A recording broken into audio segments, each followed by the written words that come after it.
What's up, guys? It's your boy Zowoki back out with another Chris Watts video. In today's video, we are going to be looking into apparently Chris wants to stay in prison.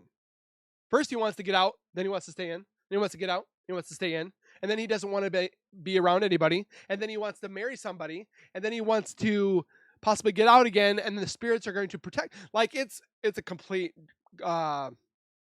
jumble F, as you will. And we're going to look into this. I know this video is not recent. It is a few years back, but I didn't even know it existed until today. So we're going to watch it, why Chris Watts wants to stay in prison, and why he thinks that the spirits around him are going to protect him at all costs, and plus more. So let's get into it. But before we go any further, make sure you guys are subscribed to my YouTube channel by hitting that white arrow icon down the bottom right. Hit that bell icon next to it, so when I do post videos like this one, you guys will get that little ring notification that Zowoki myself has posted that video. And then you guys can watch, comment, like, and share. And again, thank you so much for the love and support that you show on my channel every single day. I am truly blessed to have all of you. And then make sure you guys show the love over at Michelle After Dark. I've been watching her for quite a long time, and she does have some great content. So with that being said, let's get in the video. I didn't want anybody else to, I didn't want them to go through this for 2 or 4 years. I didn't want my attorneys to lie for me for 2 or 4 years. Like they would have done anything I told them to do. Sure. That's what I don't see how they can do that. And that's what attorneys do. They take their defendant and they say, what happened? Okay, we'll go with that story. I told them everything I just told you guys. And it's just like... Did you, though? Did you really? I still don't think we have the 100% truth. They got together, well, if they ever offered a plea deal, would you ever want to just plead guilty to? I'm like, yeah, if we can end this, end it. I was in September, I told him that. Really? But why did he want it over? Is there a reason why he wanted it over? Or was it to protect NK? Or was it to get the media off of him? Or the list goes on and on. We could be here for days, but I don't think that's why he did what he did. Yeah, but it was way too early, and the prosecution was still doing their investigating, still grabbing evidence and all kinds of stuff. And measurements. Hold on. Grabbing evidence and all kinds of stuff, and that wasn't even on hold on that. Really? Yeah, but it was way too early, and the prosecution was still doing their investigating, still grabbing evidence and all kinds of stuff. And evidence. Okay, I was going to say measurements. What are we talking about? Like hands, feet? That's why you had your attorneys and so forth go into the Chris Watts or your house to collect evidence. Oh, wait. There was no evidence because they had no tape. They had no markings. They had no little those yellow little triangle things that have numbers on it. None of that was there. It wasn't even really on the table. So I think it was around Halloween.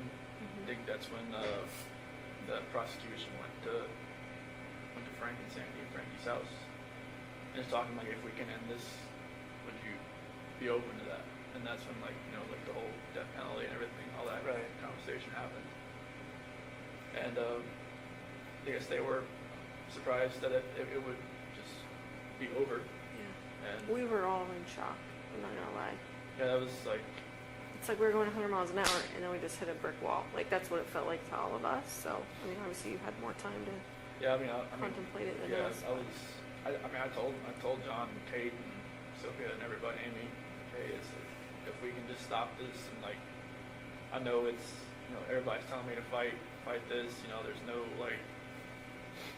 everybody's saying there's not enough evidence to such and this and that, and I'm just like, no, this needs to end.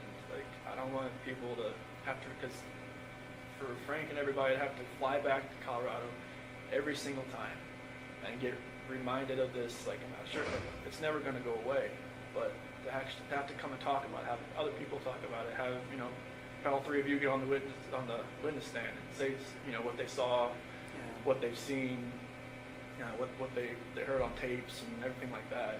Does anybody believe this? I don't believe that he cared about the Ruseks having to fly back and forth, and I don't believe this for a second. Just like, I don't want people to live that over and over and over again. But then he literally tells somebody in October 2 that he wants out. He can't be in there anymore. His job is not to stay in prison. His job is to be out in the free world and be a man of God and so forth. But then he sits there and says that he should be there. What? For years, like, if I could just end this for everybody, and then like, if there's any closure at all, they could, you know, they could start then instead of like in 2022. But you know, like, you know, and everything just like, 'cause I know it'd only get worse for everybody. So did it have anything to do with you not having the death penalty? No, like, I mean, honestly, like, when I was sitting in that cell, I felt like I should have died. I mean, I was listening to everybody telling me, like, hey, if you do this and this, you can hang yourself in that cell, you could do this and that. They were, like, telling you stuff. Yeah, you could drown yourself in the toilet if you wanted to fill your toilet bowl up or something like that. It was, they've been there a bunch of times. And, like, you know, at one point, I was listening. I don't feel sorry for him at all. Yeah, I was like, you know, I just felt like maybe there's a different purpose for me somewhere. You know, maybe it's here. I don't know. As a janitor. Like, I prayed to God every day that he would move me away from Colorado. Like, move me away from, like, the DOC there, because I just knew, like, 'cause they were saying there was a... Or you should have prayed to our Father and said, please get Nicole away from me. I want to be faithful with my wife. I want to be there for my family. That's what you should have been doing. But instead, you went to your Jezebel. I'm not going to keep... The hit on me. They said if I was going to a DOC in Colorado, like, I'd last a week and I'd be dead. Because of, like, the gangs and all that kind of stuff. So, like, I just felt like God moved me here for a reason. And I'll, you know, hopefully I can help people that way. But, like, I didn't want my family, I didn't want Shanann's family, all of our friends. Like, I don't think God moved you to the jail. Never mind. Like, you know, having to go through that, because after a while I knew it was like, this stuff was everywhere. And I knew, like, all her Thrive friends, everybody that was just like, it would just broke just that hole in their heart just a little bit bigger every time. I didn't want that. I knew it would have gotten worse. I didn't want it to get any worse than it already was. How could it be worse than it already is? You murdered your entire family. What? I think he wants people to feel sorry for him. Play the victim card. It seems very clear that Chris was happy with the defense team. He told them he wanted to plead guilty, probably because of the death penalty being removed. He did not want them to lie for him, even though he knew they would. He did not want his family or friends to go through a prolonged process. Then why are the likes of Lena, Banana, and Jay is for claim otherwise? What?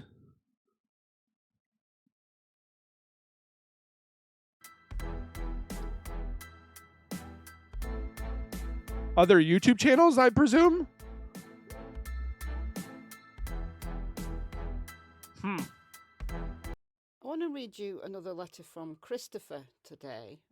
I feel like when I think I've watched and read everything I possibly could for this case, the video that we just watched beforehand, and then this, what?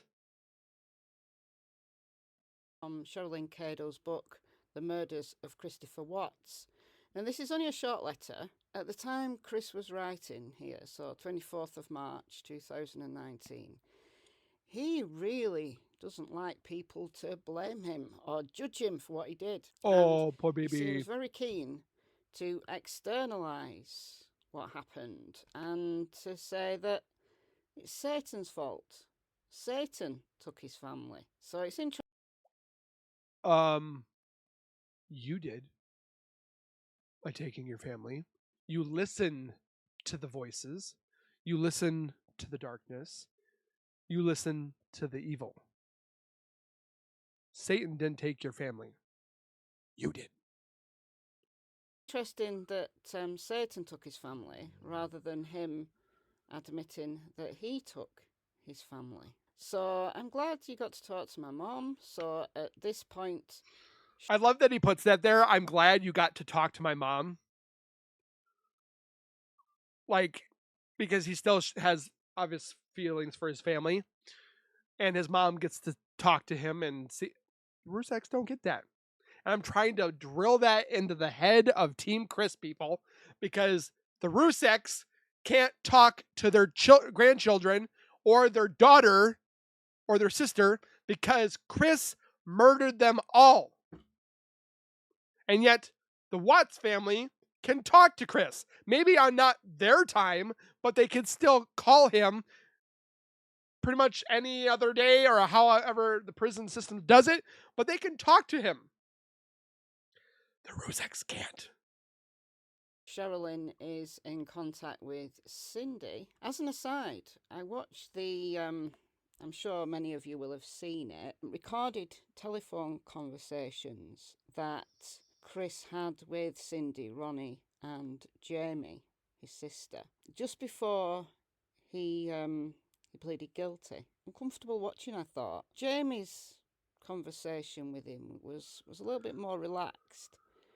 But it's clear how kind of nervous and pent up he was when he was talking to both Cindy and Ronnie, but for different reasons. But maybe I'll talk about that in a future video. But let's get back to this. So I was worried you didn't receive my letter, and I received your last letter. Thank you for your prayers. I've been in confinement since March the 5th, when the last media storm happened, so it's been a little rough. So I guess if he's in solitary confinement and he attributes that to a media storm, then yeah, he's going to feel negative and nasty towards the media. So yeah, understandable, I guess. So it's been a little rough, but I know God is here with me and I'm never alone. Actually glad he's got some comfort in God. I mean, I'm not a religious person myself. Again, I'm not trying to disregard his connection or his relationship with God, because everybody deserves to have their relationship with God if they choose it. But he should have chose it sooner. I think that still it's how's that saying go? It's a little bit too late. You should have done it before. Ronnie had got baptized, which I thought was a little bit sweet. I think this is ridiculous. I feel the enemy is attacking me all day in here. It's relentless. It's like when you read a book, or how's it go? You're reading something, and you're like, oh my gosh, this is so stupid. Like, what are you doing? Like, listening to this, holy crap. It makes you just like, eh. Ronnie's such an awkward character, isn't he? Really compromised in his ability to even talk to his own son. He wasn't sure what he wanted to talk about, and they resorted to talking about sports. Very uncomfortable. Anyway, I keep digressing. So I love your quote. Our fight with Satan is only as big as the victory will be. That is so true. I feel the enemy attacking me all day long in here. It's relentless. So is the enemy Satan, or is the enemy the media, Chris. or is the enemy everybody out there? Is it his own mind that's attacking him? The enemy got to me once when he took my family. The enemy got to me once when he took my family. Chris, you took your family. I was say you took him. Unless the enemy is an actual person who committed the murders and you took the rap. So when you say that my family was taken by Satan, are you calling yourself that person for them, then or that the individual? only enemy you've got is Yourself. yourself. Externalizing this and saying he took my family is taking the heat off himself. It's making himself feel better, but not taking that responsibility ultimately will do him more harm. But now we've got people on the scene who are fighting his corner tooth and nail and maybe convincing Cindy and convincing Ronnie that he'll be able to go back to court and have a whole new trial. Oh, I'm just waiting for the day. Person, she's doing my head in. Again, I'll come on to her in another video.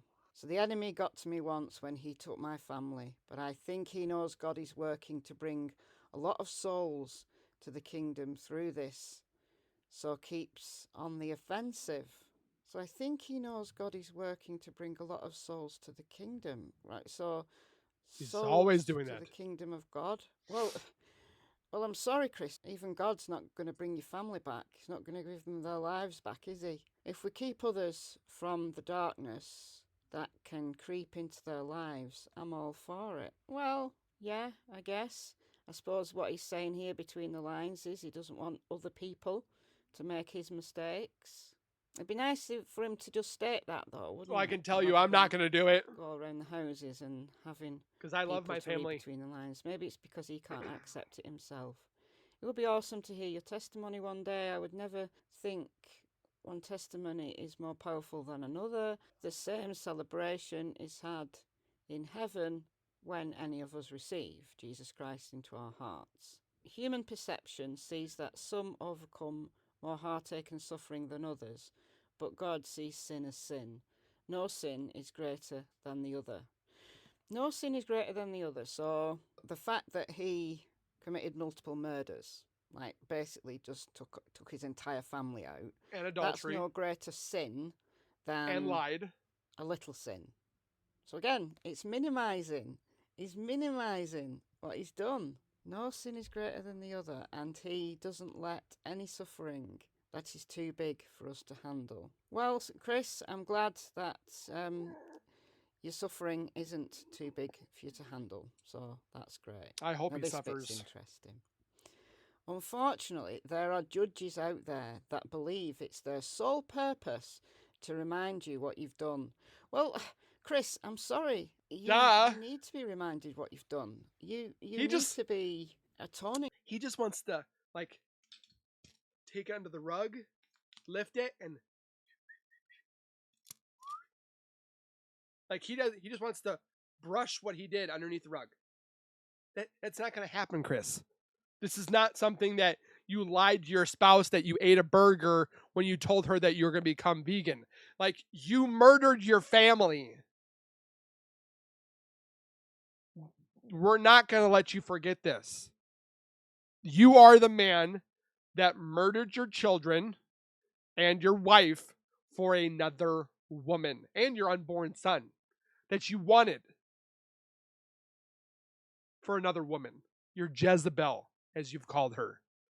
For what you've done, rather than externalizing it and minimizing it, why don't you sit with what you've done and actually... I really hope that, like, I don't know if this is true or not, but I hope that, like, you know, some prisons, they get TVs and so forth for good behavior. I hope he watches. I hope they are able to watch YouTube and see my videos. Wouldn't that be amazing? Admit it. You know, it's nearly 2 years ago since he wrote this letter, so I hope he's kind of further on in his atonement, should we? Nope, he blames his Jezebel. We say, I guess, reaching a resolution for what he's done and actually admitting it to himself and being comfortable with that. I mean, I know that sounds a strange thing to say. Once you've admitted what you've done and you acknowledge it, well, then you can get on with the rest of your life. He won't take accountability. That's going to be in prison, because I can't see him having a new trial foisted upon us. I would like to see that, because I think there'd be plenty of other things that would come to light. It would be and huge. It would stop all of these people who are just making money off this case. But for Chris himself, he's very deluded if he believes that even if there was a new trial, that there'd be a different outcome. So yes, there are judges out there who are going to remind you what you've done, because it seems that you don't want to remind yourself what you've done. You want to minimise and claim that someone else did it. And Take if that is the accountability. case, that another actual human being did it, I think we'd all like to know about that, Chris. But as it stands, I think it's you that did it, and it's you that needs to atone for it. Reminds me of I John agree. chapter 8. The scribes and Pharisees threw a woman caught in adultery in front of Jews, asking them to judge her. He asked the multitude, "He that is without sin amongst you, let him cast a stone at her." One by one, they all left the temple until it was just the woman and Jesus alone. Once their accusers had left, Jesus said, "Neither do I condemn you. Go and sin no more." Well, what Chris could be saying here is that people are blaming him for what he's done, but No. everybody's guilty of sin. And because no one sin is greater than another, then it's kind of like, it doesn't matter that he murdered his own. But you took a life. You took 4 of them. Yeah, in our eyes, murder is the same as lying. Or no, in our eyes, murder is worse than lying. But in God's eyes, murder and lie are the same. But then when you think about when somebody takes a life, that's far worse than a lie. That's just my thoughts. But again, he's trying to justify what he did as a normal sin, and that his sin will be forgiven. Family, because everybody's guilty of some sin or another. Well, I'm sorry to break it to you, Chris, but some sins are just too great. Some sins are way greater than others. So you are deluding yourself. He's if deluded. you think that people are going to believe. This is just you, Chris, playing mind games with yourself. If everyone would just think about their own sins, they wouldn't be so quick to cast the first stone. Well, again, I think you're deluding yourself that, your sins are greater than most. If you believe that God forgives you, He's literally telling us to stop looking at his sin and to worry about our own. Trust me, I have my own stuff that I got to worry about, my sins.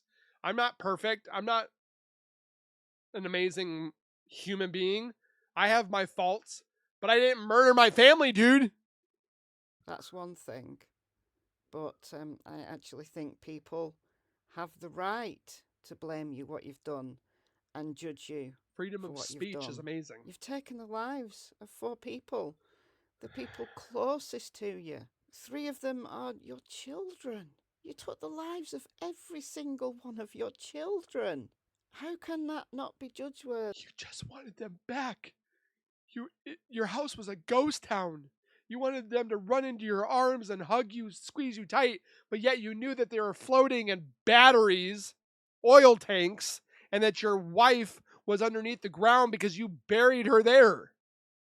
The world is full of self-righteous and self-pride, but what we need is self-sacrifice and humility. These are qualities of Jesus.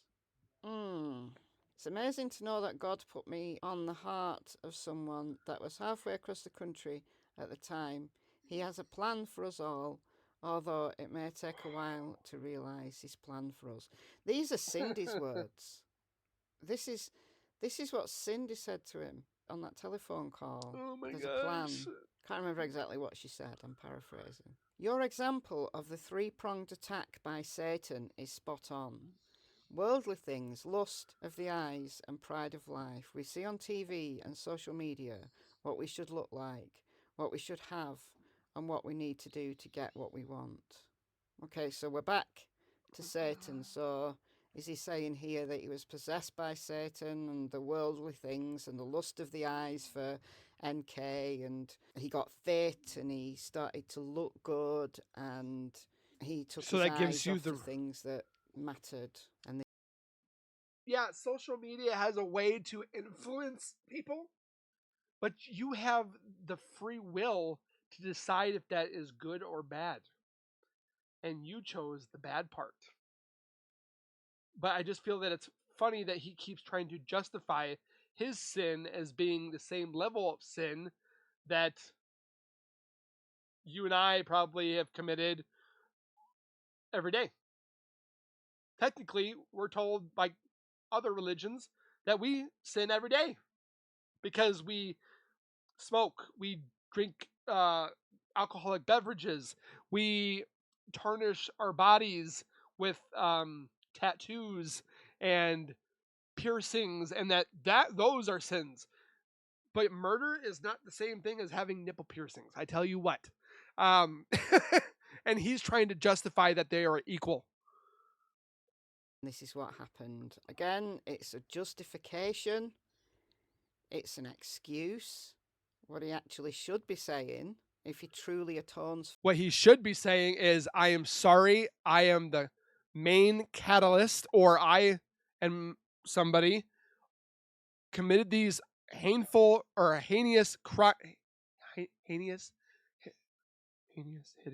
hideous crimes, and I am sorry for what I had done.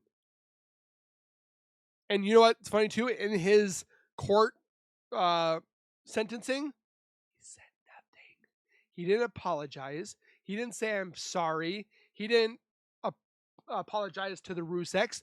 Only in a letter did he do that, because he doesn't have to show his face. He can write all he wants on paper, but when you start looking and trying to talk to Chris, he shuts down. But that's what we need, is him to apologize publicly and to the Ruseks publicly, and that never happened, unfortunately. What he's done, what he should be saying is, I did this. I'm sorry. I was selfish. I wanted a new life. Don't blame TV or social media, right? We all consume social media. Every single person watching this video is consuming social media. Yes, we are. Does that mean we're all going to go out and kill our families? I don't think so. So, again, justification without atonement. Our minds are being polluted all day long. So he's saying his mind was polluted. If only we could all see the knowledge, understanding and wisdom that the Bible teaches, I believe the world could be a lot different. Well, the world needs to change for the better in a lot of ways. I don't know, as a non-religious person, I don't know that I'd say that it's Bible teachings we need. When somebody commits a sin like you, Chris, then what I would like people to be able to do is actually admit it. So Sherilyn has got a visiting form and she's going to go and see him. This PPS at the bottom's funny. Yes, this book could be a real force against the enemy and the media. It's not. So who's the enemy again? So is this book going to be a force against Satan and the media? Well, he's so deluded, so naive, and so deeply in denial. I don't think, honestly, I've no obvious evidence for this, but I don't think his thinking has changed, because he's not being allowed to atone. He's having his mind fed with the the Jezebel? promise of a new trial, and the outcome's going to be different. Oh no, you could get off on self-defense. Not in this lifetime. No. Anyway, guys, I thought you might. I hope there's a trial one day, because it's going to open Pandora's box of crime all over the world. It's not just going to be a statewide, it's going to be international news if this ever went to a trial. But we will never know, because as of right now, the DA wants to do nothing but let this case sit in a closed box under lock and key, and nobody can touch it until he's out of office. So we're going to keep diving. We're going to keep digging, try to finding anything that possibly might lead to Chris and an accomplice, or was it just Chris the entire time? Again, I thank you guys for watching. Definitely go over to, again, Michelle After Dark. Give her some love. Subscribe, comment, like, and share. We will see you guys in the next video. Please take care and be safe. As always, keep nerding on, and we will see you guys in the next video.